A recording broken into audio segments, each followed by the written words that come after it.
Hey everybody, this is Alzorath, and welcome to another Let's Play Shadow Era. Today we're playing with a Crystal Miner, a Zaladar to be precise, and we are doing this for Outflow Gaming Network.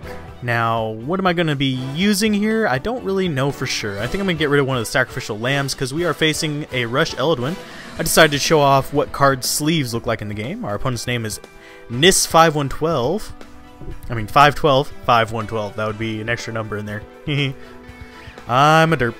Let's see. They're probably going to be playing a Rush Eladwen because that seems to be pretty much what I run up against. We're going to go ahead and sacrifice the Bad Santa, and we are going to drop a turn 2 Bad Santa because we don't have anything else to use.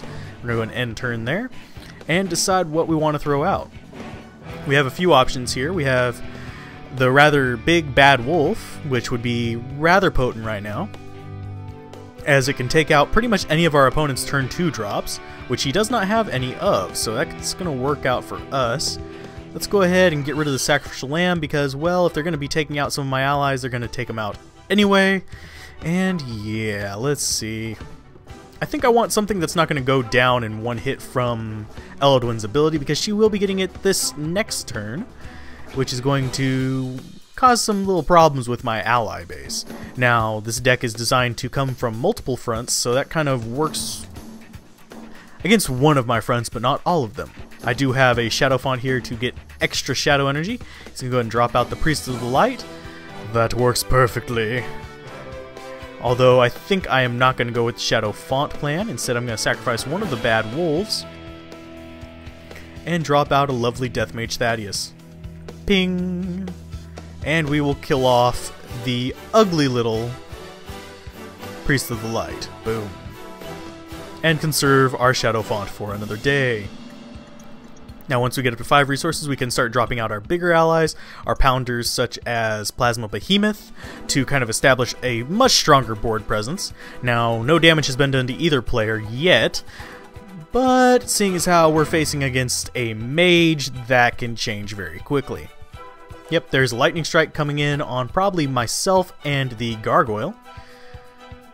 No, myself and the Thaddeus, so it's going to be down to 1 life. That means our opponent may use its freezing ability on the Gargoyle. Yep, go ahead and knock the Gargoyle down to 1 life. That is fine. And let's see, we have a Mind Control. We don't want to really give that up. I'm going to go ahead and skip this turn. I'm going to go ahead and drop out the Bad Wolf as sort of a board presence, and we're going to just ping our enemy for 2. Now, he probably has something along the lines of... Oh, I'm forgetting the name of the card. I never use it anymore because it kind of sucks unless your enemy has a lot of allies. But basically, it deals 2 damage to every ally. So that's probably what he's setting up for, if I had to guess. That or a Supernova. Nope, he's going to Fireball. Me or the Bad Wolf? He's going to go ahead and take out the Bad Wolf. That is fine by me. We have a Leyline Nexus that I can sacrifice to get us up to that elusive 5 resources. I'm going to go ahead and throw down another Decoy and just deal 2 more damage to our opponent. Boom. This indirect damage is kind of the focus I'm going on right now. I'm kind of hoping to lure out a Supernova or something that I can use against his ally. I mean, that I don't want to be used against my Plasma Behemoth. There we go. Learn English. It works. I suck at it. Let's see. Dagger of Unmaking. This will end up killing off the Thaddeus if he goes for that. But it does nothing to my gargoyles. So, yeah. You have to deal damage with that to really pop creatures back to the hand. Don't know why he did it. There's a Mind Control there. I'm going to go ahead and just skip. Let's go ahead and throw down the Shadow Font. And let's just hurry up and try and get this over with. We're going to go ahead and race our opponent's face and just start smacking away at them. Doom. Boom. And let's go ahead and whack away with both the Infernal Gargoyles. Smack for 2, 0 damage back. And smack for 2 and 0 damage back. Get as much use out of these little allies as possible. And we're going to go ahead and pop with the Death Mage Thaddeus for 2. His best plan of action would have been to hit the Thaddeus, which would have sent it to the graveyard for its 1 damage. Now he is down to 1 durability left on his Dagger of Unmaking, and we are in a fairly dominant position. We can control any allies he decides to play. The only thing right now that would really turn this around for him would be possibly a Supernova or a... I am still forgetting the name of the card. Oh, there's a Snow Sapphire. Not a huge problem there. I can work around this. He's going to go ahead and kill off the Death Mage Thaddeus, getting rid of his Dagger of Unmaking, kind of freeing up the board for me to drop in my Plasma Behemoth should I choose to do so, but no, I'm going to go ahead and throw in the second Thaddeus and deal a little damage to him.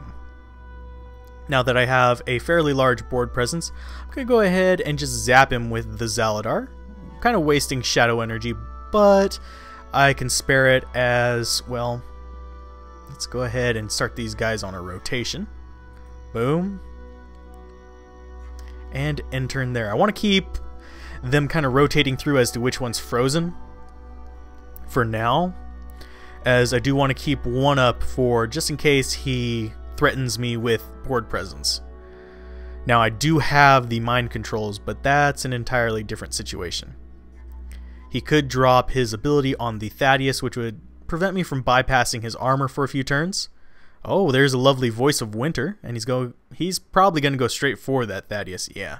Knocking it right out of the field, and let's see what we can get a hold of. We get a Dimension Ripper, which changes things slightly. Let's go ahead and drop that down, and we will come in with the second Infernal Gargoyle. Boom, and we'll remove some of the durability from that weapon, and we are going to go ahead and, let's see, I think that freezes for 2 turns. Yeah, I'll get Shadow Energy, and it'll come back up. No, I'm going to go ahead and hold. We're going to sit there with the Dimension Ripper. We'll feed on any allies he decides to throw down. But he has effectively shut me down as far as my damage output goes. But I will slowly whittle away at his armor and his weapon, and there's an Aeon Stormcaller that suffers from his own ability. That's lovely. And let's see what we got. We got Mind Control here. I don't think it can attack through being frozen, so I'm not going to go ahead and use that. Yeah, I'm going to wait until it defrosts. Let's go ahead and use Shadow Font. We will use our ability. Boom and boom. And let's see, do I want to kill him right off? Not really. We're going to go ahead and steal cards from our opponent. Dealing 0 damage back with the staff, and let's go ahead and attack the Aeon.